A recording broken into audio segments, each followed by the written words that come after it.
Hello everybody, this is Harish Kumar और physics with Harish Kumar. ठीक है।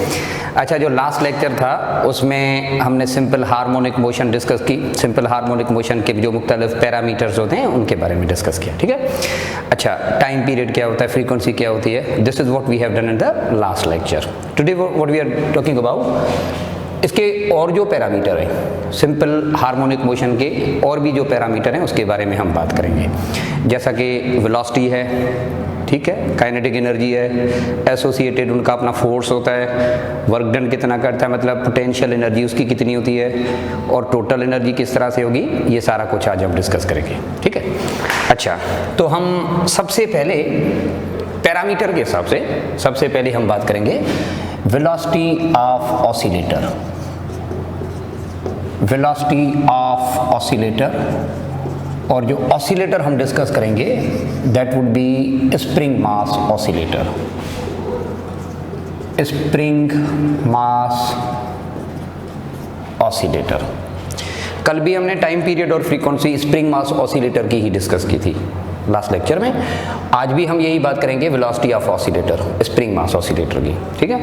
अच्छा, सबसे पहले हम बात करेंगे जनरल फार्मूला वेलोसिटी का, मतलब जिसको हम कहते हैं instantaneous velocity. The velocity of body at any instant is instantaneous.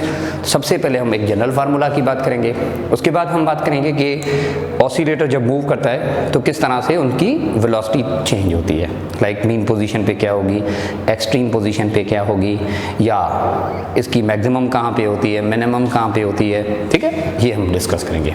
Okay. अच्छा, मैथमेटिकल एक्सप्रेशन के लिए हम प्रोजेक्शन की हम बात करेंगे। जो लास्ट लेक्चर में आपने देखा होगा, सर्कुलेटिंग बॉडी अगर किस तरह से जा रही है तो उसके प्रोजेक्शन की मोशन को हमने इस्तेमाल किया था, एंड यूजिंग दैट एक्सप्रेशन हमने टाइम पीरियड और फ्रीक्वेंसी की कैलकुलेशन की थी। बिल्कुल इसी तरह से आज हम वेलोसिटी के लिए जा रहे हैं। ठीक है। तो सी, मिसाल के तौर पे एक पार्टिकल है जो कि यूनिफॉर्म सर्कुलर मोशन में है इन द रेडियस आर। ये आर वो रेडियस है जिसके हिसाब से ये यूनिफॉर्म सर्कुलर मोशन में पार्टिकल जा रहा है, इस तरह से। ठीक है। अच्छा, जिस डायामीटर की हम बात करते हैं वो डायामीटर इसका है A B, that is the centre. Okay. अच्छा, लास्ट लेक्चर में हमने ये डिस्कस किया कि particle continue to move in a circular path, तो फिर इसका जो प्रोजेक्शन होता है that move along the diameter. तो motion of projection last lecture में हमने डिस्कस किया, that is simple harmonic motion, जबकि पार्टिकल की जो मोशन इस तरह से होती है that is uniform circular motion, इस तरह से। अच्छा, अब हम इस पार्टिकल की मोशन को देखना चाहते हैं कि पार्टिकल किस तरह से जा रहा है और करस्पॉन्डिंग मोशन उसके प्रोजेक्शन की कैसे है। ठीक है। अच्छा, मिसाल के तौर पे ये पार्टिकल यहाँ से लेकर यहाँ तक गया, इस पोजीशन से लेकर यहाँ तक गया एट एनी पॉइंट पी। ठीक है। अच्छा, तो इस पार्टिकल का जो प्रोजेक्शन होगा वो कहाँ पे होगा, लास्ट लेक्चर में हमने बनाया था। इसका जो प्रोजेक्शन है ऐसे समझ लें डायामीटर वाली लाइन पे यहाँ पे होगा, आप कह सकते हैं। Let's suppose at point Q. जिस वेलोसिटी के साथ ये पार्टिकल जा रहा है वो इसकी टेंजेंशियल वेलोसिटी जिसको हम कहते हैं वो आप कह सकते हैं that is the velocity with which the particle execute circular motion, uniform circular motion, और वो आप समझ लें v is equal to r omega, इस तरह से ये है। ठीक है। अच्छा, मैग्नीट्यूड ऑफ वेलोसिटी मुसलसल कांस्टेंट होगा, जबकि इसका जो डायरेक्शन है that changes continuously throughout the motion. Okay. अब हम क्या करेंगे, मिसाल के तौर पे अगर ये पार्टिकल 10 मीटर पर सेकेंड की स्पीड के साथ जा रहा है तो क्या इसका प्रोजेक्शन भी 10 से जाएगा। अगर देखा जाए कि प्रोजेक्शन की जो डायरेक्शन है या प्रोजेक्शन की जो मोशन है that is along the diameter, और जो वेलोसिटी अपने पार्टिकल की लिए है ये कुछ इस तरह से इस डायरेक्शन में है, तो ये हो ही नहीं सकता कि जो वेलोसिटी पार्टिकल की हो एग्जैक्टली वही वेलोसिटी इसके प्रोजेक्शन की हो, ये तो मुमकिन ही नहीं है, क्योंकि इसकी वेलोसिटी का डायरेक्शन इस डायरेक्शन में थोड़ी है, इसकी वेलोसिटी होगी अलोंग द मोशन, और जो प्रोजेक्शन की मोशन है along the line A B है, तो उसकी जो वेलोसिटी होगी that would be along the line A B. अब हम ये देखना चाहते हैं कि वो कितनी वेलोसिटी होगी जिस वेलोसिटी के साथ ये पार्टिकल जाएगा। अब हम इस पे थोड़ा देखना चाहते हैं, ठीक है। अच्छा, ये जो वेलोसिटी वेक्टर है, आपने क्या करना है, इनके रेक्टेंगुलर कंपोनेंट्स निकालें। मतलब you need to resolve this vector, इस वेक्टर को आप इनके रेक्टेंगुलर कंपोनेंट में तोड़ेंगे। मिसाल के तौर पे ये है एक पर्टिकुलर वेक्टर, ये वेक्टर है, आप इस वेक्टर के कंपोनेंट निकालें, ठीक है। अच्छा, कंपोनेंट हम कैसे निकालते हैं, एक with respect to what, with respect to reference axis. इसका आप एक रेफरेंस एक्सिस बना लें, समझ लें इसका रेफरेंस एक्सिस कुछ इस तरह से ये प्लेन है। You need to resolve this vector v with this reference plane. अच्छा, फिर हम क्या करते हैं, जो हेड ऑफ द वेक्टर होता है वहां से आप एक परपेंडिकुलर की लाइन बनाते हैं इस तरह से। जो कंपोनेंट वेक्टर का हेड ऑफ द वेक्टर से होता है ना, उस कंपोनेंट का नाम हम रखते हैं y कंपोनेंट, ठीक है। और जो component tail of the vector से होता है, मतलब यहां से होता है, that component is said to be x component. तो आप कह सकते हैं ये इसका x कंपोनेंट है और ये इसका बनेगा y कंपोनेंट। तो यही कहानी हम यहाँ पे भी इस्तेमाल करना चाहेंगे। अगर इसको देखा जाए तो आप कह सकते हैं इसका जो ये वाला कंपोनेंट है, ये आप कह सकते हैं इसका y कंपोनेंट है, ठीक है। According to this resolution phenomena आप कह सकते हैं ये वाला इसका y कंपोनेंट है। मतलब vy is equal to v sin theta, और ये वाला जो कंपोनेंट इसका है that is all about we can say vx, मतलब v cos थीटा, ठीक है। अच्छा, अब हम इसमें जो बात करेंगे इस तरह से कि कौन सा कंपोनेंट है इसके वेक्टर का जो कि अलोंग द लाइन AB है। तो देखें y कंपोनेंट इसका जो इस तरह से वो अलोंग द लाइन है, जबकि जो x कंपोनेंट है वो परपेंडिकुलर टू द लाइन है।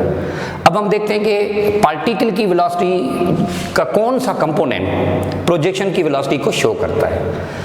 बड़ी सिंपल सी बात, the one which is along the line AB is said to be the velocity of projection. और बिल्कुल क्लियर है यहाँ से, यू कैन गो थ्रू कि जो y कंपोनेंट ऑफ वेलोसिटी है that lies along the line AB, it means जो projection की वेलोसिटी होगी that would be the v sin theta. तो आप कह सकते हैं यूजिंग दिस डायग्राम, अगर आप इस तरह से देखें कि particle is moving in a uniform circular motion with the velocity v, then the velocity of its projection, जो इनके प्रोजेक्शन की होगी, the velocity of projection of a circulating body या सर्कुलेटिंग पार्टिकल लिख दें भले आप, ये क्या होगी, that would be what you से v इंटू साइन थीटा। ये इंस्टेंटेनियस वैल्यू है, ये वो वेलोसिटी है जो कि इस पार्टिकल की अपनी है और ये इसका कुछ कंपोनेंट है, ठीक है। अच्छा, इसका मतलब ये हुआ, मिसाल के तौर पे आपसे पूछा जाए, फॉर एग्जांपल इसको हम थोड़ा ऑब्जेक्टिव वे से देखना चाहते हैं। मिसाल के तौर पे अगर ये MCQs इस तरह से पूछा जाए कि भाई एक पार्टिकल है जो कि यूनिफॉर्म सर्कुलर मोशन में इस तरह से जा रहा है, ठीक है, और जिस वेलोसिटी के साथ ये जा रहा है वो है कोई 10 मीटर पर सेकेंड इस तरह से, ओके। अच्छा, इसके प्रोजेक्शन की वेलोसिटी क्या होगी, कहाँ पे, जब ये जो पार्टिकल है सर्कुलर मोशन में जो जा रहा है, when it moves eight an angle of 30 degree in this way, 30 degree की पोजीशन पे, या भला कोई और भले आप एंगल लें 45 ले लें, भले आप 60 डिग्री ले लें, इस जगह पे what would be the velocity of its projection. क्योंकि पार्टिकल की वेलोसिटी 10 है, इसके प्रोजेक्शन की वेलोसिटी का क्या होगा उसको हम थोड़ा देखना चाहते हैं, ठीक है। अच्छा, बड़ी सादी सी बात है आपके सामने, the velocity of projection would be y component of velocity of particle. इसका मतलब ये हुआ कि ये वाली वेलोसिटी क्या होगी, that would B v into sine theta, मतलब यू कैन से 10 इंटू साइन 60, साइन 60 आपका बनता है रेडिकल 3/2, इसको आप करेंगे solve, it would be 5 radical 3 metre पर सेकेंड। मतलब जो velocity of the velocity of projection जो यहाँ पे बनेगी ना, that would be this way. तो जो वेलोसिटी ऑफ पार्टिकल है वो 10 मीटर पर सेकेंड थी, पर उसके प्रोजेक्शन की जो वेलोसिटी है ना इस तरह से, वो 5 मीटर पर सेकेंड। अच्छा, अगर ये फिनोमेना हम देखें कि वेलोसिटी ऑफ प्रोजेक्शन इस तरह से अगर देखा जाए कि 10 मीटर पर सेकेंड का साइन थीटा, मतलब 10 मीटर पर सेकेंड है ना, उसका साइन फंक्शन जो होगा that would be at an instant. जिस एंगल पे मालूम करना चाहें इस हिसाब से यहाँ पे क्या होगी, तो आपने क्या करना है, ये एंगल देखें कितनी है, उसका साइन थीटा निकालें and multiply by this v, जो वैल्यू आपको मिल जाएगा इस तरह से। ठीक है, तो बड़ी सादी सी बात है, velocity, instantaneous velocity of projection of particle किसी भी जगह पे जो होगी that would B sine function of this value.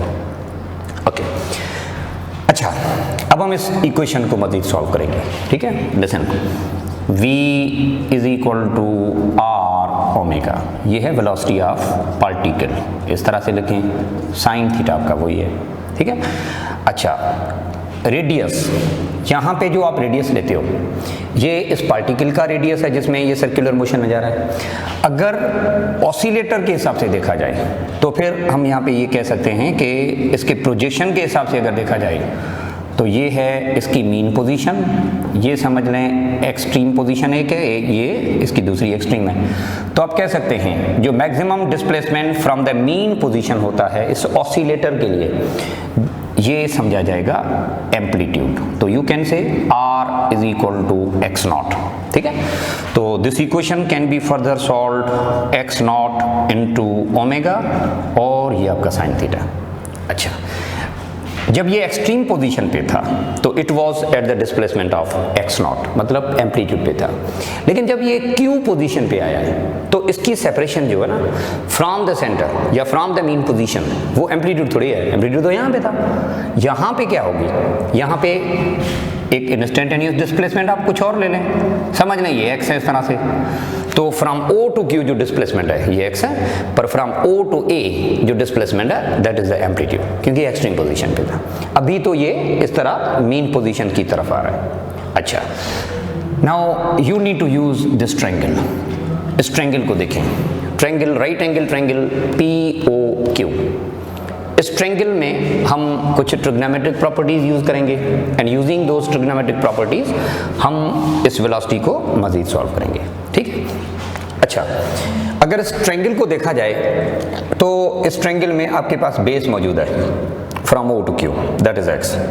आपके पास हाइपोटेन्यूज भी मौजूद है, दैट इज r लिखो, या आप r की जगह x नॉट भी लिख सकते हो, ये मौजूद है। अच्छा, बेस अपॉन हाइपोटेन्यूज, ये ट्रिग्नोमेट्रिक रेशियो आपका बनता है इस तरह से cos थीटा।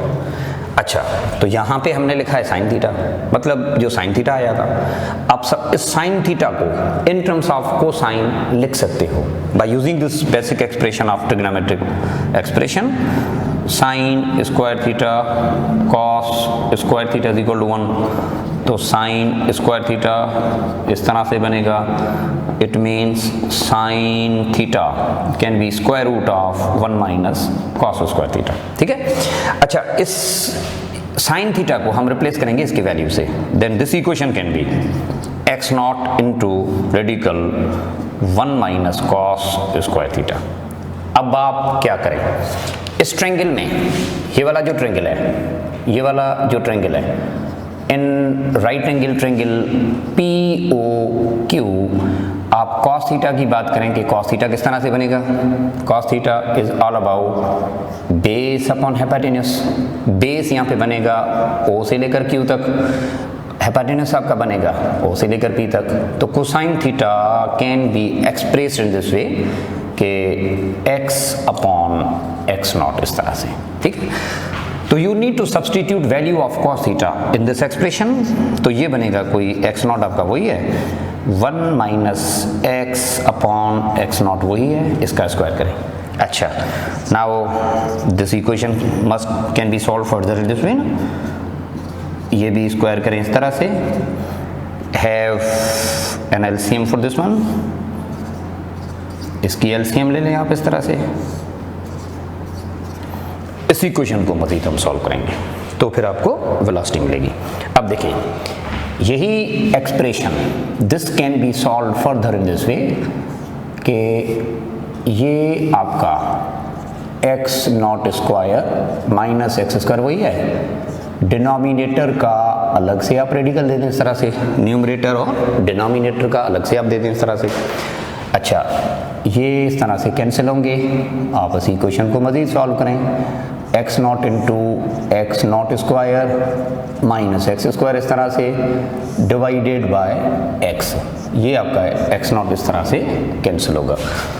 अच्छा, तो you can go through the further expression. अच्छा, ये ओमेगा भी है इसमें ना, एक्स नॉट इंटू ओमेगा भी है इसका, don't forget this one, omega is also part of this one, ये ओमेगा भी इसके साथ है। अच्छा, so velocity, instantaneous velocity can be expressed in this way, omega into x naught square minus x square। अच्छा, ये जो एक्सप्रेशन है ना, this expression is instantaneous velocity of oscillator. जो प्रोजेक्शन है उसके हिसाब से अगर हम बात करें, ये एक्सप्रेशन किसकी है, ये हम कह सकते हैं instantaneous velocity of projection of circulating particle. Circulating जो पार्टिकल है ना, इसकी वेलोसिटी है। किस जगह पे, ये किसी भी जगह पे है, क्योंकि we are talking about at any angle theta और we are talking about at any displacement x, उसीलिए हम नाम रख सकते हैं इसका कि ये इसका इंस्टेंटेनियस वेलोसिटी है। यू कैन से कि इंस्टेंटेनियस वेलोसिटी जो ऑसिलेटर की बनेगी ना, वो इस तरह से ये है। अच्छा, अब इस इंस्टेंटेनियस वेलोसिटी को हम मजीद कंटिन्यू करेंगे कि कौन सी जगह है जहाँ पे ये मैक्सिमम हो सकती है या कहाँ पे ये मिनिमम होगी। हम इसको ज़रा चेक करना चाहते हैं। देखें, सबसे पहले हम यही करना चाहते हैं इसमें कि ये वाला एक्सप्रेशन मीन पोजीशन पे क्या होगा। मीन पोजीशन कौन सी पोजीशन को हम कहते हैं, वो जगह जहाँ पे डिस्प्लेसमेंट ऑफ पार्टिकल जीरो होता है। ठीक है, तो in this expression you need to substitute x is equal to 0, यह पुट करें, then it would be in this way, x not square वही है, बाकी x की जगह आप वो रख दें, क्योंकि एम्पलीट्यूड की आप जब बात करते हो तो एम्पलीट्यूड उसका वही बनता है, बाकी सिर्फ आपने x की जगह जो है वो रखना पड़ता है। ओके, नाउ ये बनेगा इस तरह से, ओमेगा आपका वही है और रेडिकल ऑफ x स्क्वायर ये कैंसिल होगा इस तरह से। Velocity can be omega into x not और it can be represented further x not into omega. अच्छा, ये वेलोसिटी कहाँ पे है, ये इसकी मीन पोजीशन पे, ठीक है ना। मीन पोजीशन पे जो इसकी वेलोसिटी है ना, उसकी एक्सप्रेशन ये है।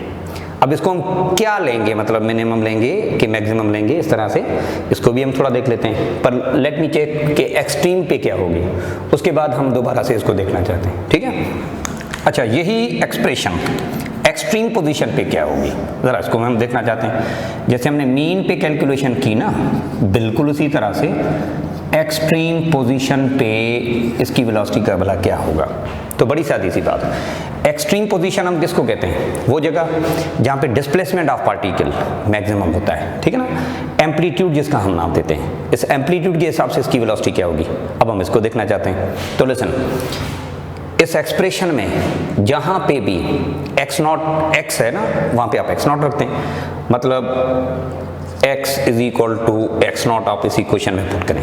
ठीक है, so this equation can be further in this way, velocity is equal to omega आपका वही है, x नॉट वही है और ये वाला दूसरा x नॉट।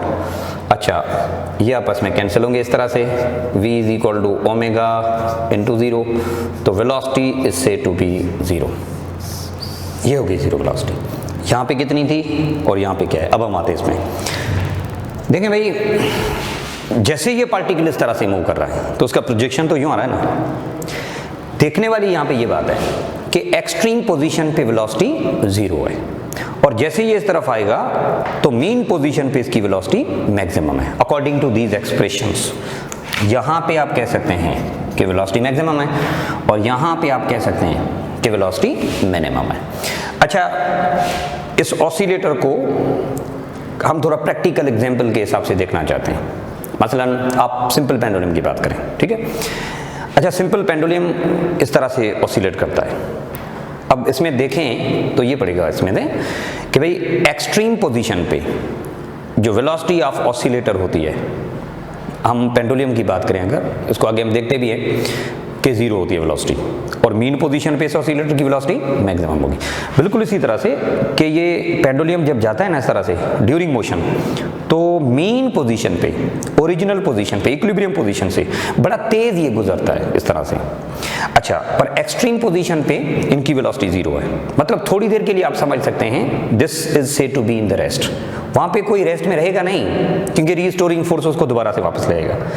पर ये है कि एक्सट्रीम पोजीशन पे इसकी वेलोसिटी 0 होती है, मतलब बिल्कुल इस तरह से गया, स्लो होता जाएगा आहिस्ता आहिस्ता, और यहाँ पे इसने लौटना होता है तो यहाँ पे वेलोसिटी 0, दोबारा से ये वापस आएगा तो दोबारा से इसकी वेलोसिटी बढ़ेगी, थोड़ा तेज होगा, मीन पोजीशन से जब गुजरेगा ना तो बड़ा तेजी से गुजरेगा और दोबारा से स्लो होगा, और एक्सट्रीम पे दोबारा से इसकी वेलोसिटी इस तरह से 0 हो जाती है, दोबारा से इस तरह से वेलोसिटी बढ़ती है। तो वेलोसिटी की बात अगर हम करें तो ये है कि ऑसिलेटर की जो वेलोसिटी है वो मीन पोजीशन पे मैक्सिमम होती है, एक्सट्रीम पोजीशन पे आप कह सकते हैं इसकी वेलोसिटी मिनिमम होती है, या आप कह सकते हैं 0, मतलब यहाँ पे इसकी वेलोसिटी मैक्सिमम है आप कह सकते हो, इस जगह पे आप कह सकते हैं इसकी वेलोसिटी मिनिमम होती है, यू कैन से, और इस जगह पे दोबारा से वही बात एक्सट्रीम है ना तो उसकी वेलोसिटी मिनिमम होती है। जैसे ऑसिलेटर ऐसे आता है तो आप कह सकते हैं इस तरह से कि इसकी जो वेलोसिटी है एक्सट्रीम पोजीशन से यूं आने में, तो आप कह सकते हैं इसकी वेलोसिटी जो वेलोसिटी ऑफ पार्टिकल, तो उसकी जो वेलोसिटी है ना जैसे आप इस तरफ ऐसे आते हो तो बढ़ती है, मतलब from extreme position to the mean आप कह सकते हो जो वेलोसिटी ऑफ ऑसिलेटर है इस तरह से ये बढ़ेगी, वेलोसिटी इंक्रीज होती है आप कह सकते हो, ठीक है। अब जैसे ये एक्सट्रीम पोजीशन से ऐसे जाएगा तो फिर दोबारा से वेलोसिटी इनकी एक्सट्रीम पोजीशन की तरफ जाने में डिक्रीज होगी, इस तरह से आप कह सकते हो, दोबारा से वापस आएगा तो उसकी वेलोसिटी दोबारा से बढ़ेगी, और एक्सट्रीम पोजीशन पे जब जाएगा तो इसकी वेलोसिटी इस तरह से कम होगी। तो यहाँ पे हम ये कह सकते हैं कि ऑसिलेटर की जो वेलोसिटी है इसमें वो मुख्तलिफ जगह पे मुख्तलिफ है, हालांकि इसका जो पार्टिकल है वो यूनिफॉर्म सर्कुलर मोशन में जा रहा था, पर जो oscillator is not moving in uniform circular, उसकी वेलोसिटी एक अपनी थी ना इस तरह से। अच्छा, ये प्रोजेक्शन की जो कहानी है ये हम इस्तेमाल करके अब हम स्प्रिंग मास ऑसिलेटर में इसकी वेलोसिटी मालूम करना जाएंगे, ठीक है। तो अब हम आते हैं स्प्रिंग मास ऑसिलेटर के हिसाब से। तो प्रोजेक्शन की वेलोसिटी और उसके हिसाब से या इसको कंपेयर करके हम स्प्रिंग मास ऑसिलेटर को भी डिस्कस करना चाहते हैं, ठीक है। अच्छा, स्प्रिंग मास ऑसिलेटर में इसकी जो वेलोसिटी इस तरह से होगी ये हम डिस्कस करना चाहते हैं। ये है इसके मीन पोजीशन की हम बात करते हैं इस तरह से, लास्ट लेक्चर में जो हमने डिस्कस किया, और फिर आपने इसको एक्सट्रीम पोजीशन पे ले जाना पड़ता है इस तरह से ना, ये इसकी एक्सट्रीम पोजीशन की हम बात कर लेते हैं, और ये दोबारा से कंप्रेस्ड होगा इस तरफ से, तो आप कह सकते हैं ये यहाँ तक ये भी आएगा इस तरह से। अच्छा, ये आप कह सकते हैं मीन इसकी पोजीशन है, ये इनकी एक्सट्रीम पोजीशन है, और दोबारा से ये भी इनकी एक्सट्रीम पोजीशन है, ठीक है। अच्छा, एट एनी इंस्टेंट किसी भी जगह पे the velocity of spring mass oscillator ये क्या बनेगी, अब इसको थोड़ा देखते हैं। अभी जो हमने कंपैरिजन की थी ना प्रोजेक्शन की, वो हम लेते हैं, इसी को बिल्कुल कंपेयर करते हैं। समझें कि projection of circulating particle A और बी के बीच में जा रहा था कुछ इस तरह से, ठीक है ना। जितना डिस्प्लेसमेंट, जो एम्पलीट्यूड, जिस एम्पलीट्यूड पे ऑसिलेशन इसका प्रोजेक्शन कर रहा था सर्कुलेटिंग बॉडी का जो हमने अभी देखा, उतना ही एम्पलीट्यूड मैं इस स्प्रिंग को भी देता हूँ, ठीक है।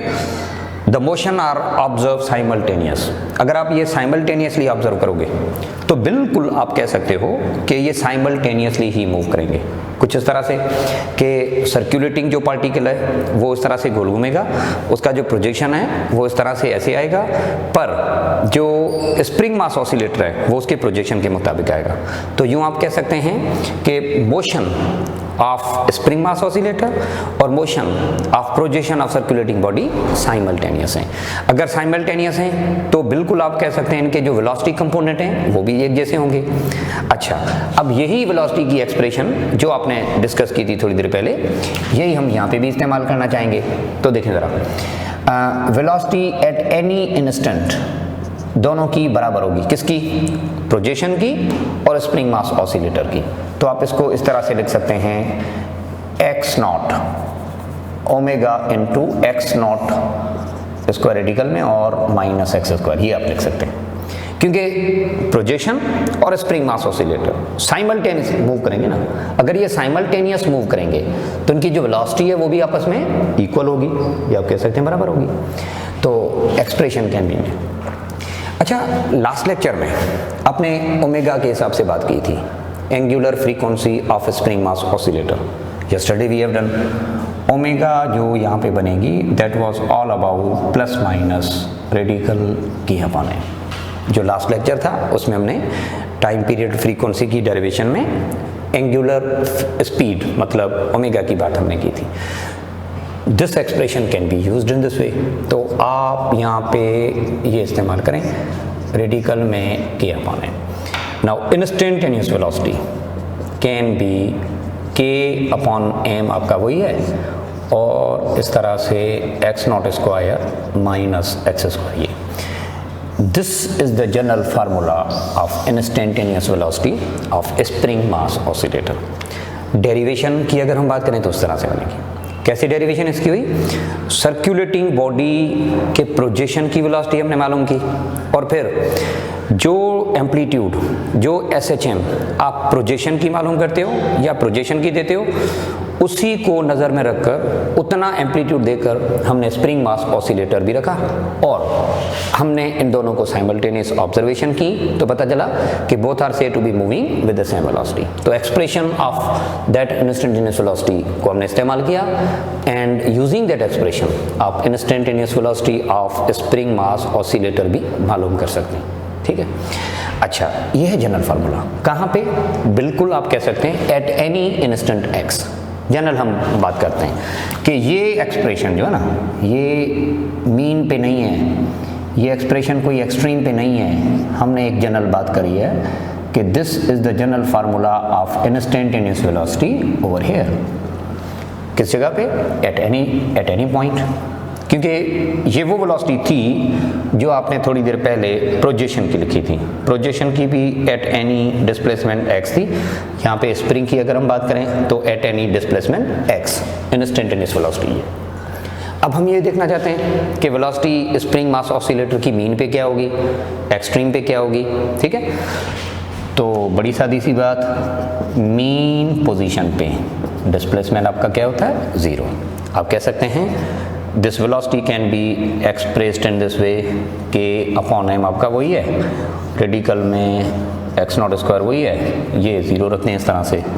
तो k upon m into x not square cancel होंगे इस तरह से। तो this velocity can be expressed in this way k upon M वही आपका इंटू एक्स नॉट। क्या आप इसको ऐसे लिख सकते हैं? एक्स नॉट इंटू के अपॉन एम। ये एक्सप्रेशन स्प्रिंग मास ऑसिलेटर के वेलोसिटी का है।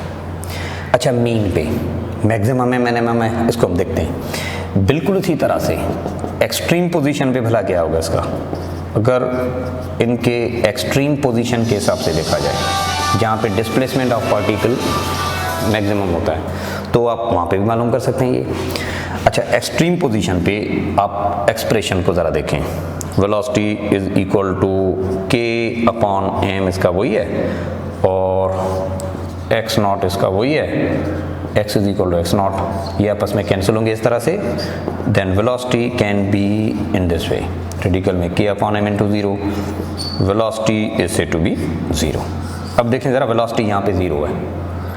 अच्छा, बिल्कुल इसी तरह से जो थोड़ी देर पहले हमने देखा कि प्रोजेक्शन की वेलोसिटी मीन पोजीशन पे मैक्सिमम है, बिल्कुल दिस एक्सप्रेशन क्लियरली सजेस्ट कि जो velocity of spring mass oscillator है मीन पोजीशन पे मैक्सिमम है, क्योंकि ये मैक्सिमम एक्सप्रेशन इस तरह से होती है। अच्छा, एक्सट्रीम पोजीशन पे इसकी वेलोसिटी मिनिमम है। And this is the general expression कि बिल्कुल पेंडुलम की तरह जब आप मीन से गुजरते हैं या स्प्रिंग मास ऑसिलेटर जैसे मीन से गुजरता है तो बड़ा ये तेज़ गुजरता है ना। अच्छा, जैसे ये दूर जाता है इस तरह से तो स्लो होता है, वेलोसिटी इसकी डिक्रीज होती है इस तरह से। अच्छा, एक्सट्रीम पोजीशन पे जहाँ से इसको वापस आना होता है वहाँ पे थोड़ी देर के लिए समझ लें ये रेस्ट में है, दिस एक्सप्रेशन एक्चुअली सजेस्ट। अच्छा, फिर दोबारा से वेलोसिटी बढ़ती है, तो यूँ आप कह सकते हैं velocity of spring mass oscillator at any instant, आप जनरली फार्मूला इस तरह से लिख लें, लेकिन with respect to mean position क्या होगी वो भी आपने देखा, with respect to extreme position क्या होगी इस तरह से भी देख ला। Okay, so that is the general case of velocity of spring mass oscillator. अब हम आते हैं वेलोसिटी के हिसाब से काइनेटिक एनर्जी, और उसके बाद हम पोटेंशियल एनर्जी की भी बात करेंगे। तो काइनेटिक एनर्जी क्या होती है, अब हम इस पे आते हैं। तो हमने वेलोसिटी ऑफ ऑसिलेटर की बात की, स्प्रिंग मास ऑसिलेटर की, बिल्कुल उसी तरह से हम kinetic energy of spring mass oscillator देखना चाहते हैं। ठीक है, energy due to motion is called as kinetic energy and energy associated with velocity that is the kinetic energy.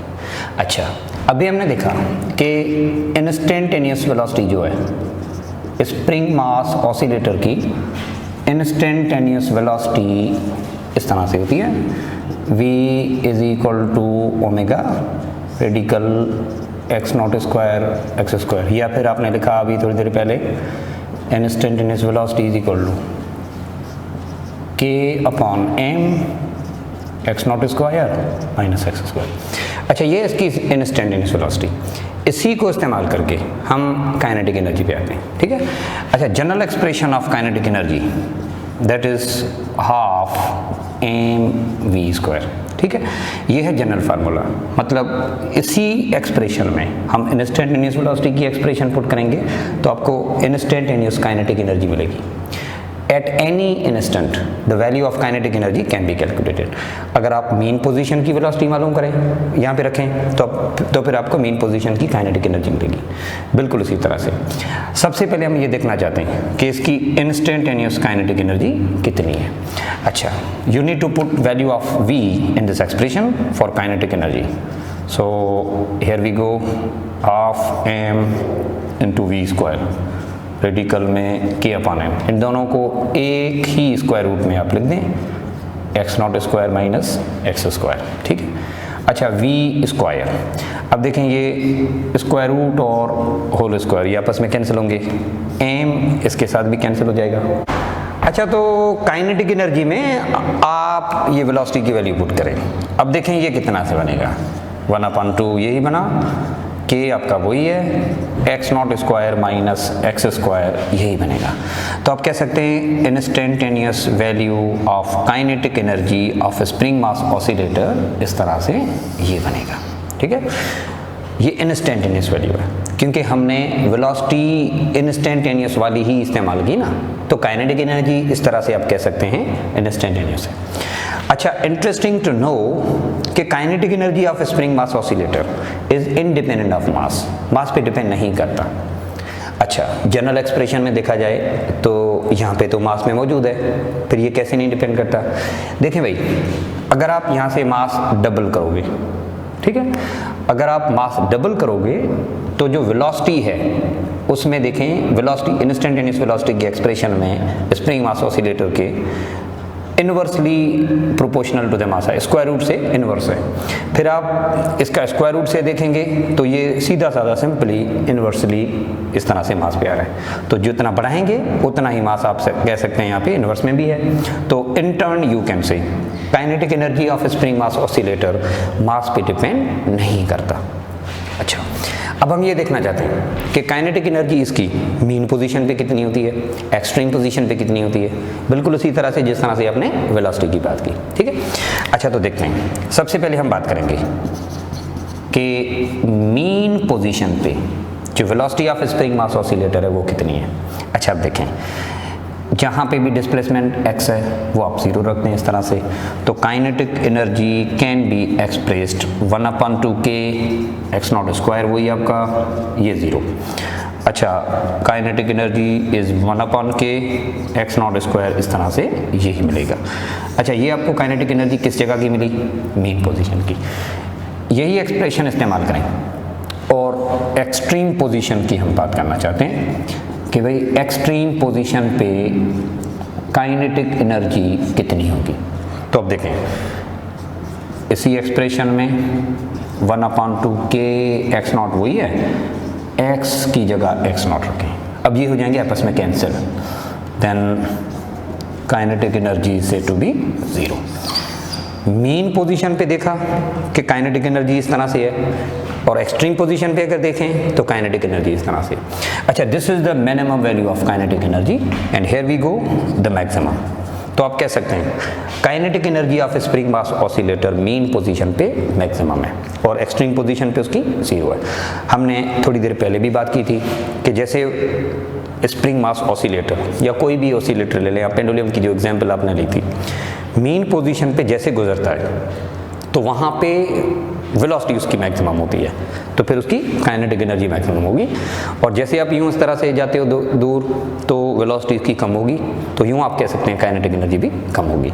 Extreme position पे वेलोसिटी नहीं है, वेलोसिटी 0 है, तो फिर आप कह सकते हैं उसकी काइनेटिक एनर्जी भी इस तरह से 0 है। ठीक है, तो kinetic energy of spring mass oscillator आप इस तरह से लिख सकते हैं। आज इसको थोड़ा कंक्लूड कर लें भला, मेन पोजीशन पे आप कह सकते हैं काइनेटिक एनर्जी इसकी मैक्सिमम है, एक्सट्रीम पोजीशन पे आप कह सकते हैं काइनेटिक एनर्जी इसकी मिनिमम है। ओके, और यहाँ पे भी आप कह सकते हैं kinetic energy is said to B minimum. जैसे आप मीन से दूर जाओगे तो आप कह सकते हैं spring mass oscillator is said to be observe slow. In turn इसकी जो वेलोसिटी है वो क्या होगी, डिक्रीज होगी इस तरह से, तो फिर आप कह सकते हैं इस तरह से इसकी काइनेटिक एनर्जी भी कम होगी, काइनेटिक एनर्जी आल्सो डिक्रीज। अच्छा, लेकिन जैसे ही एक्सट्रीम पोजीशन से वापस आता है टुवर्ड्स द मीन, तो फिर आप कह सकते हैं this one is said to be moving fast. अगर ये तेज़ आएगा इस तरह से, वेलोसिटी इसकी यकीनन बढ़ेगी। अगर ये वेलोसिटी बढ़ेगी तो यूँ आप कह सकते हैं काइनेटिक एनर्जी भी इस तरह से बढ़ेगी। And then away from the mean slow होगा, वेलोसिटी कम होगी इस तरह से, तो काइनेटिक एनर्जी भी इसकी कम होगी। ठीक है, तो kinetic energy is all about energy due to motion. तो ये काइनेटिक एनर्जी का जनरल एक्सप्रेशन। अच्छा, अब हम आते हैं इसमें पोटेंशियल एनर्जी, जो इलास्टिक पोटेंशियल एनर्जी इसकी होती है वो बिल्कुल इसी तरह से। पर इलास्टिक पोटेंशियल एनर्जी से पहले हम इसके रीस्टोरिंग फोर्स के बारे में दोबारा से डिस्कस करना चाहते हैं कि कितना फोर्स लगता है इस तरह से। ठीक है, अच्छा, तो सबसे पहले हम बात करते हैं restoring force. Restoring force of spring mass oscillator, ये हम देखना चाहते हैं। अच्छा, रीस्टोरिंग फोर्स कहाँ पे, मतलब किस जगह पे आप बात करना चाहते हैं? एट एनी इंस्टेंट, मतलब एक जगह से दूसरी जगह पे जब हम स्प्रिंग मास ऑसिलेटर को डिस्प्लेस करते हैं तो जो फोर्स लगाना पड़ता है उस फोर्स को हम कहते हैं रीस्टोरिंग फोर्स। जो आपका एक्सटर्नल फोर्स है उसके बराबर होगा उसका अपना इंटरनल जो रीस्टोरिंग फोर्स है। हम उसकी सबसे पहले ये मालूम करना चाहते हैं कि कितना फोर्स आपको लगाना पड़ेगा, सबसे पहले हम उसको देखना चाहते हैं। ठीक है, अच्छा, अब देखें स्प्रिंग मास ऑसिलेटर पहले ऐसे समझ लें यहाँ पे था, जो कि इसकी मेन पोजीशन है। ठीक है, अच्छा, मेन पोजीशन है तो इस जगह पे आप कह सकते हो जो फोर्स होगा, रीस्टोरिंग फोर्स की बात आप कर लो, that is said to be 0। अच्छा, अब आपने क्या करना है, इसको यहाँ से लेकर किसी और जगह पे ले जाना चाह रहे हैं आप। अगर आप यहाँ से किसी और जगह ले जाना चाहें तो फिर आपको फोर्स लगाना पड़ेगा। अच्छा, मैंने एक्सटर्नल फोर्स लगाना है यहाँ पे, और जो मेरा एक्सटर्नल फोर्स होगा उसके मुताबिक आप कह सकते हैं कि इसके अंदर भी एक फोर्स पैदा होगा जिसका नाम हम रखते हैं रीस्टोरिंग फोर्स। ठीक है, अच्छा, इस जगह पे मैं यहाँ तक ले गया तो जो मेरा एक्सटर्नल फोर्स होगा वो कितना होगा, बिल्कुल उतना ही होगा जितना इसके अंदर रीस्टोरिंग फोर्स पैदा होगा।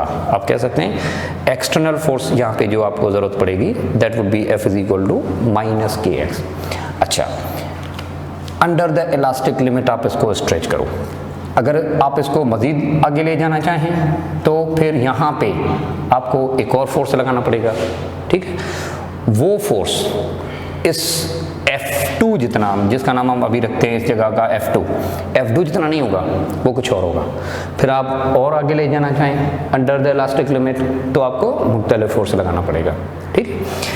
अच्छा, यहाँ पे बात ये है कि एट दिस पोजीशन A जो फोर्स यहाँ पे इसके अंदर होगा, रीस्टोरिंग फोर्स यहाँ पे तो ज़ीरो है, क्योंकि ये इक्विलिब्रियम पोजीशन ही है। अभी ये आपने इसके ऊपर फोर्स नहीं लगाया।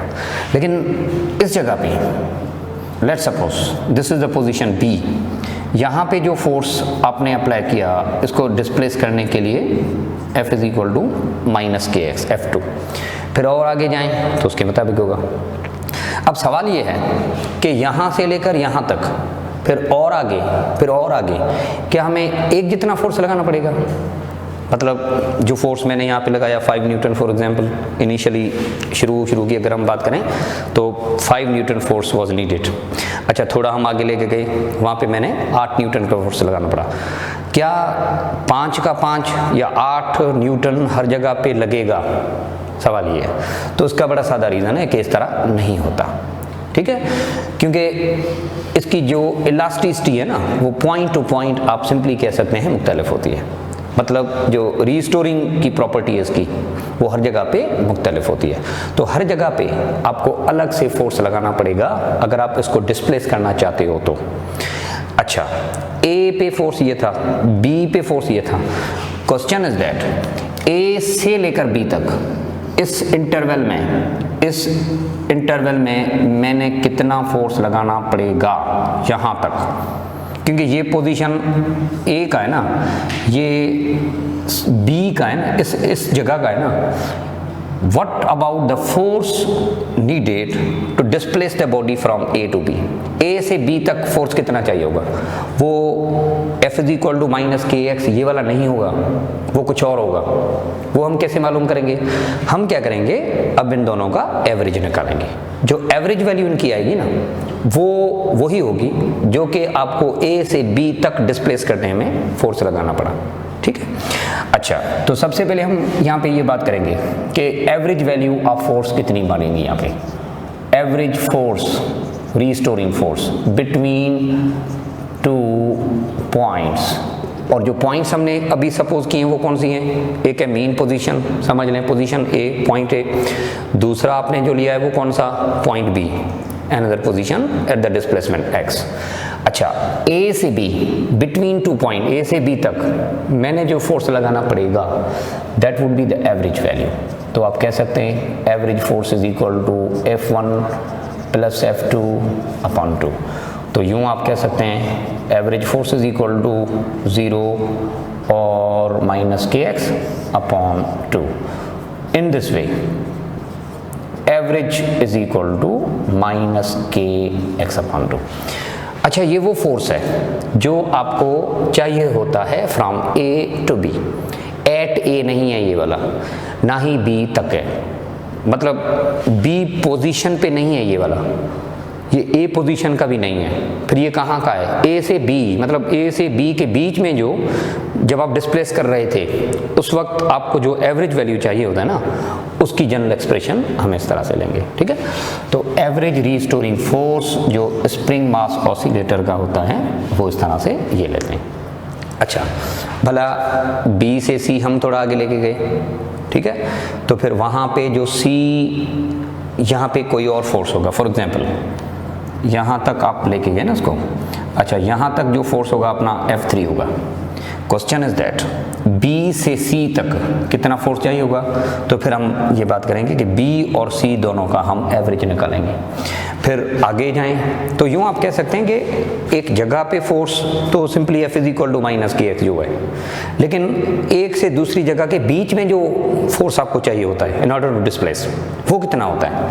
तो यूँ आप कह सकते हैं कि that would be the average value, क्योंकि ये फोर्स हर जगह पे वेरी होता है। ठीक है, अच्छा, अब इस रीस्टोरिंग फोर्स को इस्तेमाल करके हम आते हैं इनकी इलास्टिक पोटेंशियल एनर्जी की तरफ। ठीक है, तो अब हम देखते हैं कि स्प्रिंग मास ऑसिलेटर में इलास्टिक पोटेंशियल एनर्जी क्या होगी।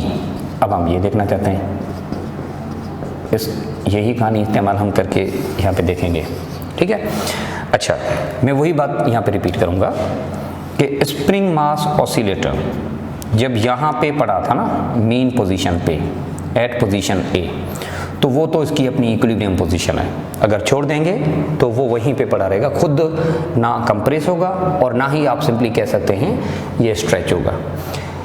अगर आप चाहते हो कि ये SHM में आए तो सबसे पहले आपने एक्सटर्नल फोर्स लगाना पड़ेगा, फिर आप चाहे स्ट्रेच करें इसको या फिर आप इसको कंप्रेस करें, this is all depends upon you. अच्छा, मैंने क्या किया, मैंने इसको एक्सटर्नल फोर्स लगा के हम सिंपली कह सकते हैं स्ट्रेच करके, तो यूं इसको स्ट्रेच करने में वर्क डन जो हुआ है ना वो एक्सटर्नल हुआ है, मैंने स्ट्रेच किया ना इसको, तो ये वर्क डन मेरा था। अच्छा, जो वर्क डन आप करते हो उतना ये अपनी पोजीशन चेंज करता है, और जो पोजीशन चेंज करता है किसके अगेंस्ट इलास्टिक रीस्टोरिंग फोर्स। और आपने बुनियादी तौर पे ये कॉन्सेप्ट पढ़ा हुआ है, the energy possesses due to change in position against the field generally या against the force, that energy is called as potential energy. तो यूं आप A से B तक, A से लेकर B तक जब आप यहाँ तक गए हैं एट एनी डिस्प्लेसमेंट x, तो वर्क डन आपको करना था ना, ये मेहनत आपकी थी, लेकिन वही वर्क डन आपका स्टोर हो जाता है इसमें इन the form of elastic potential energy. बिल्कुल इसी तरह से जैसे कि ग्रेविटेशनल होता है ना, जैसा कि यहाँ पे इक्विलिब्रियम पोजीशन की बात करते हैं, ग्रेविटेशनल में हम करते हैं अर्थ सरफेस, फिर हम क्या करते हैं अर्थ सरफेस से हम बॉडी को डिस्प्लेस करते हैं, खुद नहीं जाती, हमें डिस्प्लेस करना पड़ता है bye means of external force. यहाँ पे हम बात करते हैं कि एक्सटर्नल फोर्स लगा के हम इसको रीस्टोरिंग फोर्स के अगेंस्ट ले जाते हैं, पोजीशन वहाँ ग्रेविटेशनल फील्ड में भी चेंज होती है, और जो आपका वर्क डन होता है वो स्टोर हो जाता है इन the form of gravitational potential energy. यहाँ पे जो होगा आपका ही वर्क डन था, एक्सटर्नल वर्क डन आपने किया ना, यही आपका वर्क डन इसमें स्टोर हो जाता है इन the form of elastic potential energy. तो यूँ आप कह सकते हैं कि A से लेकर B तक जो एक्सटर्नल वर्क डन हुआ है वो कितना हुआ इन डिस्प्लेसिंग ऑसिलेटर। हम सबसे पहले ये देखते हैं फ्रॉम द मीन पोजीशन से मैंने इसको दूर किया, जो एक्सटर्नल वर्क डन होगा वो कितना होगा हम इसको देखना चाहते हैं। एक्सटर्नल वर्क डन कितना लगाना पड़ेगा आपको, ठीक है। तो बड़ी सादी सी बात है, जो एक्सटर्नल वर्क डन होगा that would be F into D into cos theta. देखें भाई कितना फोर्स लगाना पड़ेगा, इसका जवाब बड़ा सादा कि जो A से B के बीच में, मतलब A से लेकर B के बीच में एवरेज रीस्टोरिंग फोर्स होता है ना, उतना मैंने एक्सटर्नल फोर्स लगाना पड़ेगा।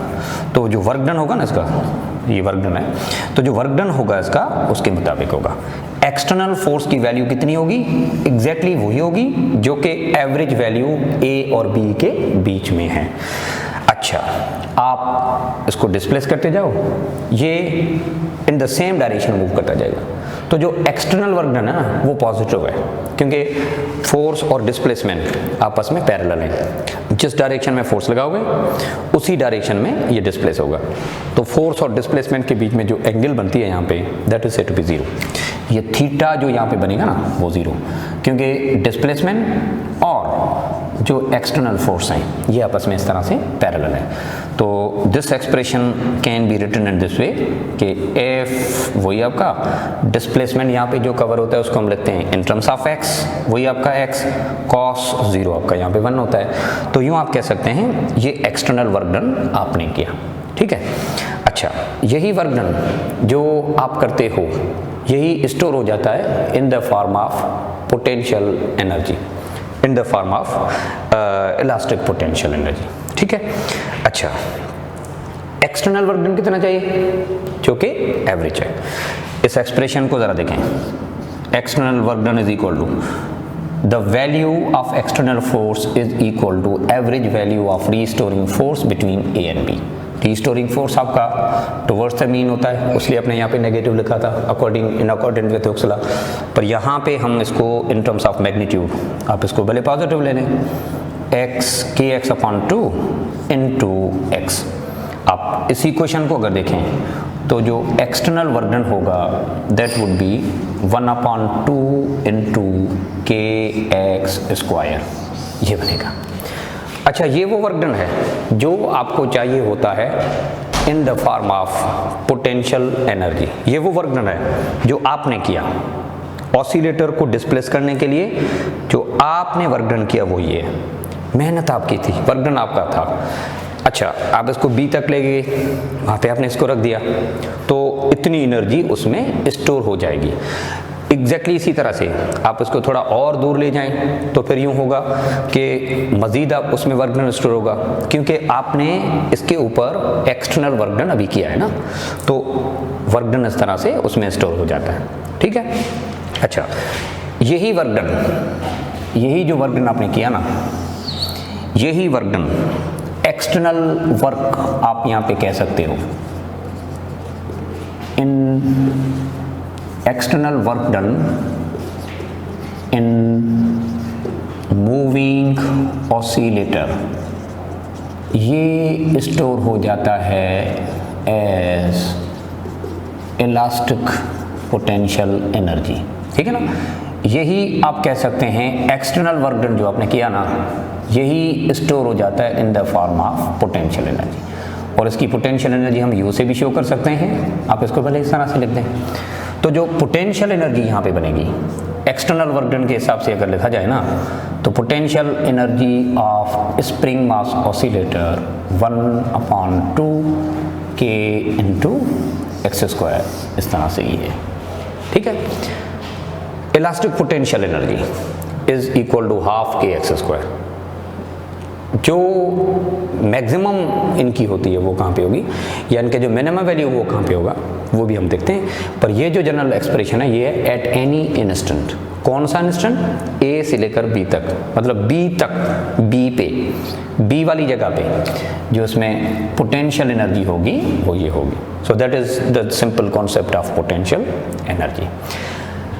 अच्छा, इसी एक्सप्रेशन को इस्तेमाल करके हम मीन पोजीशन पे भी चेक करना चाहते हैं कि इसकी एनर्जी क्या होगी, एक्सट्रीम पे भी चेक करना चाहते हैं कि इसकी एनर्जी कितनी होगी।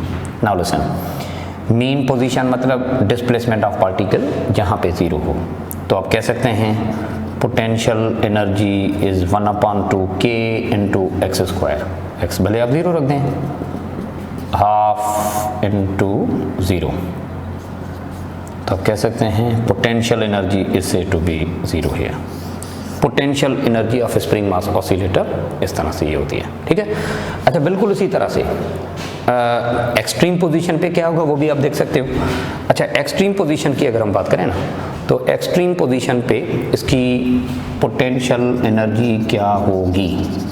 Now listen, displacement of particle जहाँ पे मैक्सिमम होता है, तो here we go 1/2 k x not square. इसको आप सॉल्व करें तो इट वुड बी हाफ के into x not square.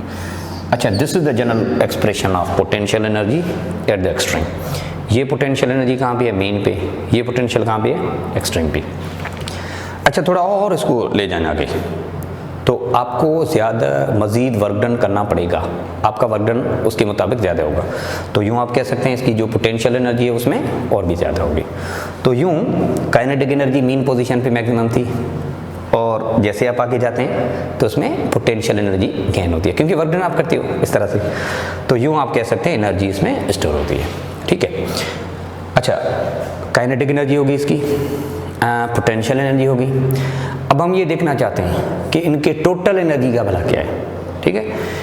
Total energy of spring mass oscillator कितनी होगी। अब हम आते हैं इसमें। अच्छा, now listen, total energy of oscillator,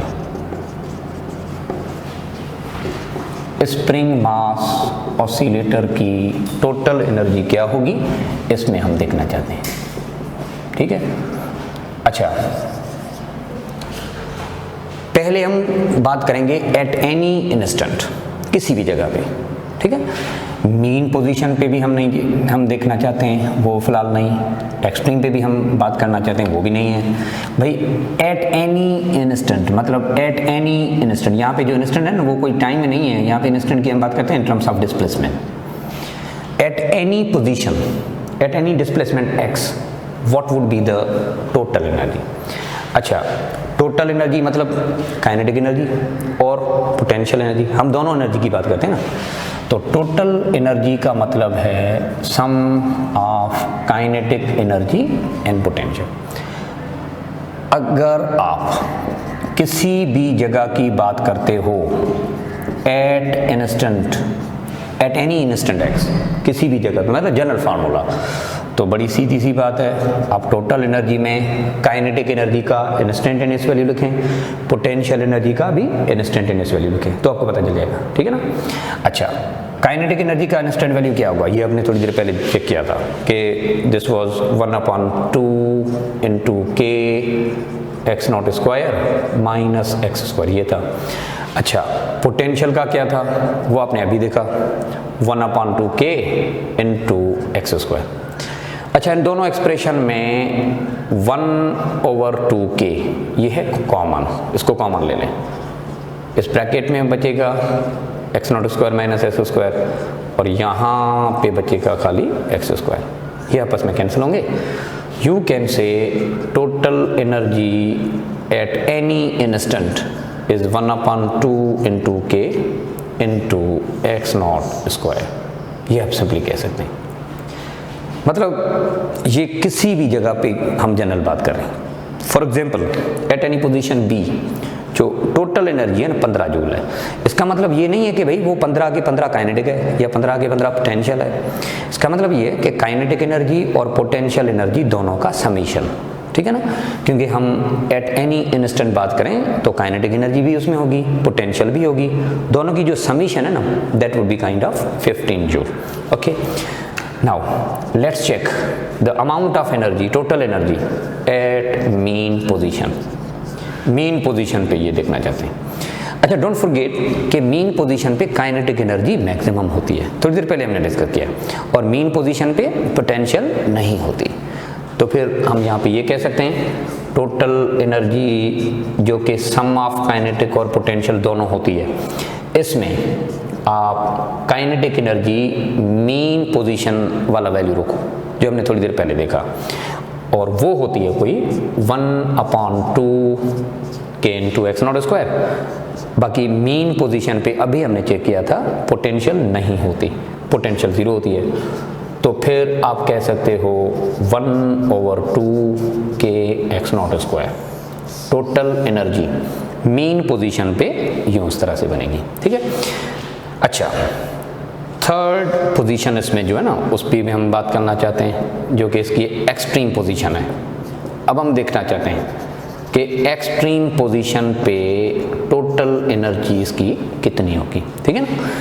अच्छा, total energy is the sum of kinetic and potential both.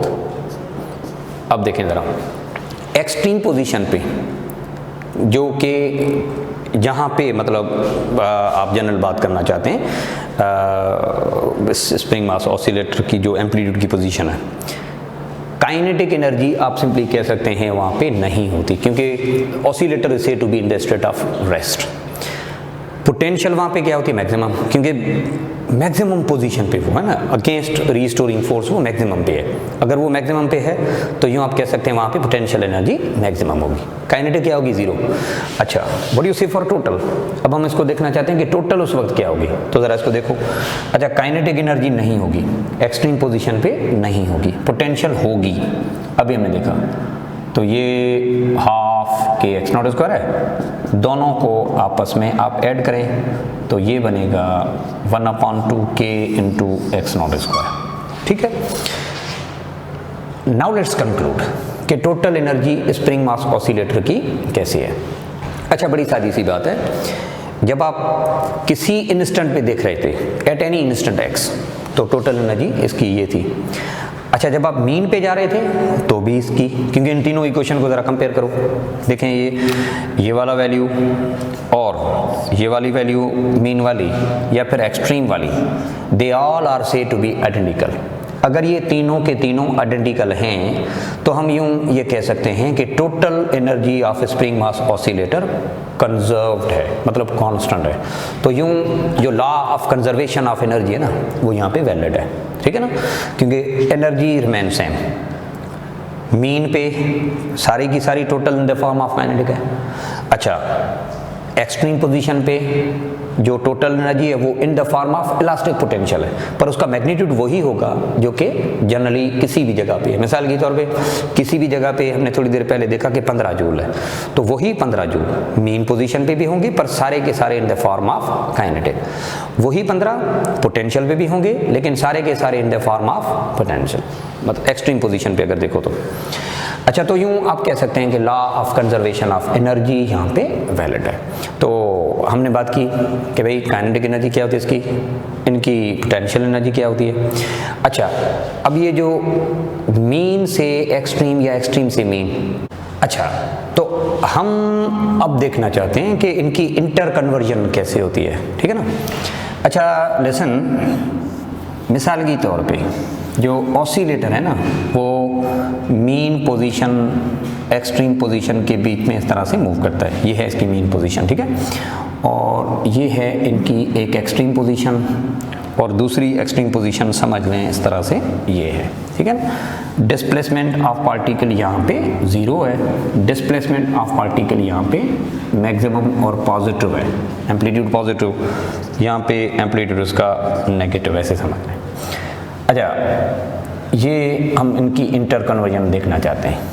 Okay, let's suppose जो एनर्जी का मैक्सिमम वैल्यू है ना, टोटल एनर्जी जो कि हम लेते हैं, फॉर एग्जांपल टोटल एनर्जी, ये जो ग्राफ है, ये जो लाइन है, ये मैंने लिया total energy. Spring mass oscillator के टोटल एनर्जी का जनरल एक्सप्रेशन आप सिंपली कह सकते हैं, टोटल वैल्यू ये है, टोटल मैग्नीट्यूड की हम बात करें वो ये है, ठीक है ना। टोटल एनर्जी हर जगह पे रिमेन सेम है, क्योंकि देखें मीन पोजीशन पे भी टोटल वही है, 15 जूल थी। अच्छा, एक्सट्रीम पोजीशन पे अगर देखा जाए तो भी 15 की 15, आप इस एक्सट्रीम पे देखो तो भी 15, even you can check it for any instant, तो आप सिंपली कह सकते हो कि टोटल एनर्जी हर जगह पे कांस्टेंट है अकॉर्डिंग टू कन्वर्जन। अच्छा, अब देखिए ज़रा, स्प्रिंग मास ऑसिलेटर जैसे एक्सट्रीम पोजीशन से वापस आता है ना, तो थोड़ा बहुत तेज़ होता है, यू कैन से कि उसकी वेलोसिटी इस तरह से बढ़ती है, ठीक है ना। तो यूँ देखें, एक्सट्रीम पोजीशन से जैसे आप इस तरफ आओगे तो oscillator is said to be moving faster, इस तरह से। अगर ये फास्ट होगा तो यूँ आप कह सकते हैं कि इनकी जो वेलोसिटी है वो इंक्रीज होगी, वेलोसिटी इनकी इंक्रीज होगी।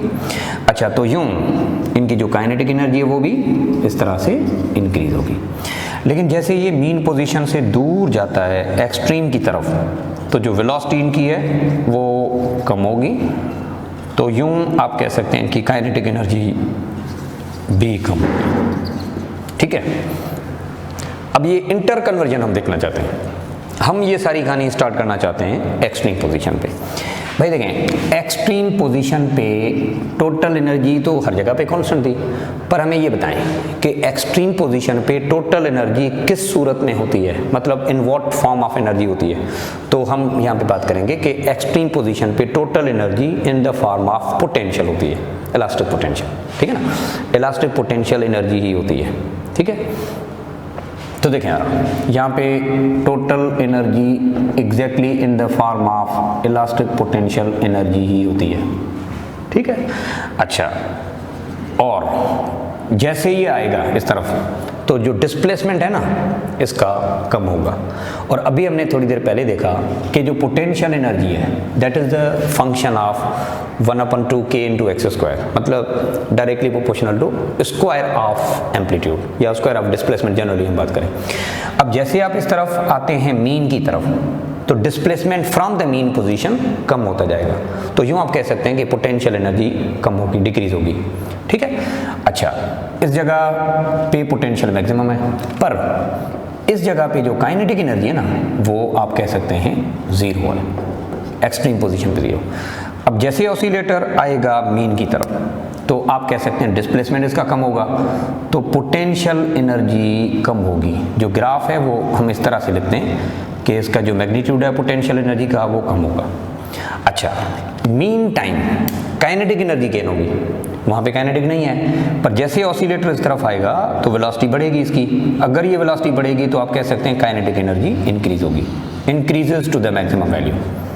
अब ये ज़रा देखें, इस जगह पे टोटल वैसे भी रिमेन सेम है ना, लेकिन इस जगह पे जो एनर्जी है काइनेटिक एनर्जी 100% इक्वल है टोटल एनर्जी के, ठीक है। अच्छा, अब जैसे ऑसिलेटर आगे जाएगा तो हमने देखा कि उसकी वेलोसिटी इस तरह से डिक्रीज होगी, तो यूँ काइनेटिक एनर्जी भी डिक्रीज होगी, काइनेटिक एनर्जी मसलसन डिक्रीज होगी। और जैसे दोबारा से एक्सट्रीम पोजीशन पे आएगा तो kinetic energy comes to zero. और इस मीन पोजीशन पे ज़रा ब्लैक लाइन को देखें जो कि हमने ड्रॉ की है फॉर पोटेंशियल एनर्जी, ये है काइनेटिक एनर्जी का ग्राफ, ये आप देख सकते हैं पोटेंशियल। तो एक्सट्रीम मीन पोजीशन पे इलास्टिक पोटेंशियल एनर्जी जीरो है, लेकिन जैसे आगे जाएगा ना तो displacement from the mean position बढ़ेगा। अगर displacement from the mean position बढ़ेगा तो यूँ आप कह सकते हैं पोटेंशियल एनर्जी में गेन होगा, और ये एक्सट्रीम पोजीशन पे जब जहाँ पहुँचेगा तो टोटल एनर्जी के बराबर इसका वैल्यू हो जाता है, इलास्टिक पोटेंशियल एनर्जी होगी।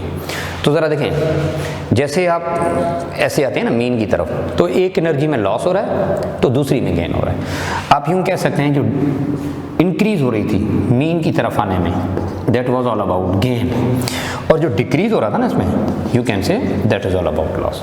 तो लॉस और गेन इस तरह से एनर्जी में होता है, तो इंटर कन्वर्जन इनकी इस तरह से होती रहती है। But at every instant you can से total energy always remains at any position. इस जगह की बात करेंगे, इस जगह पे टोटल एनर्जी क्या होगी, तो बड़ी सादी सी बात है, इस जगह पे पोटेंशियल एनर्जी का ये वैल्यू जो मैग्नीट्यूड है, और इस जगह पे काइनेटिक एनर्जी का जो मैग्नीट्यूड है, ये दोनों आपस में प्लस करो, आपको टोटल एनर्जी का वही जवाब मिलेगा। टोटल एनर्जी दोबारा से हम कह सकते हैं रिमेन्स है। सो टोटल एनर्जी जो है ना वो तो कांस्टेंट है, और काइनेटिक एनर्जी पोटेंशियल एनर्जी आपस में इस तरह से इंटर कन्वर्जन कर लेती है, ठीक है। अच्छा, अब ये हम देखना चाहते हैं कि काइनेटिक एनर्जी पोटेंशियल एनर्जी कहाँ पे इक्वल होंगे। क्या इस तरह से होगा कि भाई जो एक्सट्रीम पोजीशन है वहाँ पे पोटेंशियल मैक्सिमम है, जो मीन पोजीशन है वहाँ पे काइनेटिक मैक्सिमम है, क्या इनके मिड पॉइंट पे दोनों बराबर होंगे? क्या ऐसा है कि मीन पोजीशन और एक्सट्रीम पोजीशन की जो मिड पोजीशन है क्या वहाँ पे इनकी काइनेटिक पोटेंशियल आपस में बराबर होंगे? इसको हम थोड़ा देखते थे, अगर ऐसा है तो देख लेते हैं इसको, ठीक है। अच्छा, हम ये देखना चाहते हैं इसमें से कि at what instant magnitude of kinetic energy is equal to elastic potential energy of oscillator, ठीक है।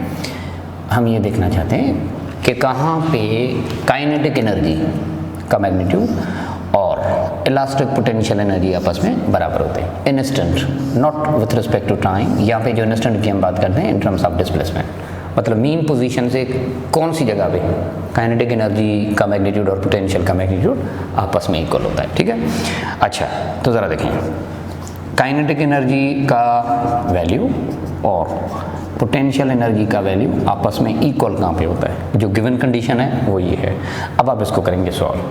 Listen, average instantaneous value of kinetic energy लिखें यहाँ पे, और जो इंस्टेंट वैल्यू पोटेंशियल एनर्जी का ये भी आप इस तरह से लिखें।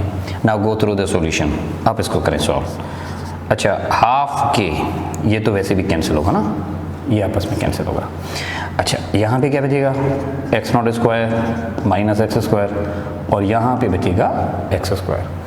अच्छा, माइनस का जो एक्स स्क्वायर है वो आप राइट हैंड साइड पे लेके जाएं, ये बनेगा प्लस, तो यहाँ पे बचेगा एक्स नॉट स्क्वायर और वहाँ पे x square plus x square, total बनेगा 2x स्क्वायर। 2 यहाँ पे डिवाइड करें तो x square is equal to x not square upon 2, it means x is equal to square यहाँ पे आएगा रेडिकल में इस तरह से, तो आप कह सकते हो x इज इक्वल टू, इसको करें solve, x not upon radical 2, ठीक है। आप कह सकते हैं कि जो एम्पलीट्यूड है उसका जो 1 अपॉन रेडिकल 2 टाइम डिस्प्लेसमेंट होगा ना, वहाँ पे काइनेटिक एनर्जी का मैग्नीट्यूड और पोटेंशियल का आपस में इक्वल होगा। This value can also be expressed in this way, 1 upon radical 2 can be expressed in this वे। अगर आप इसको इस तरह से लिखें तो ये बनेगा कोई 0.707 इंटू एक्स नॉट, मतलब जो एम्पलीट्यूड है उसका जो 70% है, 70% ऑफ एम्पलीट्यूड, तकरीबन ऑलमोस्ट 70% ऑफ एम्पलीट्यूड की जो पोजीशन है ना, वहाँ पे मैग्नीट्यूड ऑफ काइनेटिक एनर्जी और पोटेंशियल आपस में इक्वल होते हैं। अच्छा, अब ये चीज़ हम यहाँ पे ग्राफ में देखना चाहते हैं। देखें, काइनेटिक एनर्जी पोटेंशियल एनर्जी बराबर जहाँ पे होती है ना उसकी, सो तकरीबन ऐसे समझ लें ये है 50% ऑफ एम्पलीट्यूड, 0.5 एक्स नॉट, ठीक है। थोड़ा आगे जाएं, तकरीबन 70% यहीं पे तकरीबन almost, for example 0.707 into x not, ये वो जगह है, ये वो पोजीशन है जहाँ पे काइनेटिक एनर्जी और पोटेंशियल एनर्जी आपस में इक्वल होते हैं। तो आप यूँ कह सकते हैं कि काइनेटिक एनर्जी का वैल्यू और पोटेंशियल एनर्जी का वैल्यू आपस में इक्वल कब होगा, not at the mid position, बल्कि 70.7% ऑफ एम्पलीट्यूड, या आप इसको कह सकते हो नियर द एक्सट्रीम पोजीशन। देखें ये मिड पोजीशन से भी इस तरफ है ना, मतलब एक्सट्रीम पोजीशन के करीब है, तो यहाँ पे आप सिंपली कह सकते हैं कि काइनेटिक एनर्जी का वैल्यू पोटेंशियल के इक्वल होगा। अच्छा, यह वाला ऐसे समझ लें कि यही क्वेश्चन, यही बात इस तरह से भी पूछी जा सकती थी कि at what position the value of kinetic energy becomes half of total energy, अगर यूँ भी आप देख सकते थे। अच्छा, हाफ ऑफ टोटल एनर्जी का मतलब ये है कि टोटल एनर्जी का 50% काइनेटिक है, तो अंडरस्टूड है कि बाकी जो 50% वो क्या पोटेंशियल है। अच्छा, 50% काइनेटिक है मतलब 50% पोटेंशियल है ना, इसका मतलब ये हो गया दोनों आपस में इक्वल भी हो गए। तो ये बात इस तरह से भी हो सकती थी कि at what position from the mean the value of kinetic energy is half of total value, half of total energy। तो आप इस तरह से भी बात कर सकते हो, ठीक है। सवाल ये है कि ऐसा क्यों है, नियर द मीन बराबर क्यों नहीं है, या आप इस तरह से ले लें कि near at the mid position क्यों नहीं है। तो इसका बड़ा सादा मतलब ये है कि पोटेंशियल एनर्जी मैक्सिमम है ना, तो मैक्सिमम से आप सिंपली कह सकते हैं डिक्रीज होना, ठीक है, और ये मैक्सिमम से डिक्रीज होना होता है, और यहाँ से क्या है, काइनेटिक एनर्जी मैक्सिमम है यहाँ पे, और ऊपर से यहाँ पे अमाउंट ऑफ मोशन भी बॉडी में ज़्यादा होता है, तो मीन पोजीशन से ये जल्दी इस तरफ आ जाती है to decrease the value, to make the value half of total energy. तो ज़ाहिर सी बात है जो डिस्प्लेसमेंट यहाँ पे जो कवर होता है ना, वो मिड पोजीशन मतलब हाफ ऑफ एम्पलीट्यूड से थोड़ा इस तरफ है।